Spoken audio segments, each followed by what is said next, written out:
ఇక్కడ national highway 65 Hyderabad to Machilipatnam highway మీద right on highway నుంచి లోపల కాదు, హైవే దిగ్గానే మా వెంచరు 21 ఏకర్స్లో 281 విల్లా ప్లాట్స్ని డెవలప్ చేస్తున్నాము.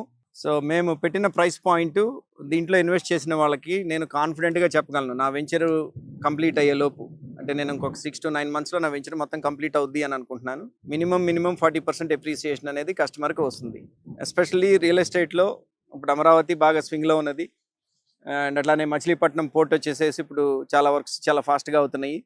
అండ్ ఇంకొక అడ్వాంటేజ్ ఏంటంటే నేషనల్ హైవే 65 అనేది ఇన్స్టెడ్ ఆఫ్ ఇప్పుడు కరెంట్ 4 lanes ఉన్నాయి, దాన్ని 6 lane కింద డిపిఆర్ కూడా కంప్లీట్ చేశారు. Are very close to completing the DPR అని చెప్తున్నారు. ఇది 6 lanes కూడా అవడానికి స్కోప్ ఉన్నది. అట్లానే మీరు ఓఆర్ఆర్ చూసినట్లయితే కనుక ఇక్కడ నుంచి ఒక 20 kilometers, సో దట్ అట్లా హైదరాబాద్ వెళ్ళాలి అని అన్నా కానీ నా వెంచర్ నుంచి చాలా ఫాస్ట్గా వెళ్ళిపోవచ్చు. విజయవాడలో ఉన్న వాళ్ళు ఎంత ఫాస్ట్గా వెళ్తారో హైదరాబాద్కి, ఇక్కడ నుంచి ఉన్న వాళ్ళు కూడాను అంతే ఫాస్ట్గాను ఓఆర్ఆర్ తీసుకుంటే కనుక మీరు హైదరాబాద్కి వెళ్ళడానికి ఛాన్స్ ఉంటుంది.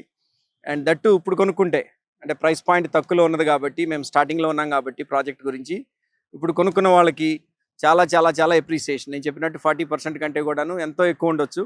బట్ మినిమం నా ప్రిడిక్షన్, నాకున్న గ్లోబల్ ఎక్స్పీరియన్స్ ప్రకారము 40% అనేది గ్యారంటీడ్గా పెరుగుద్ది అనేది నా ఉద్దేశం.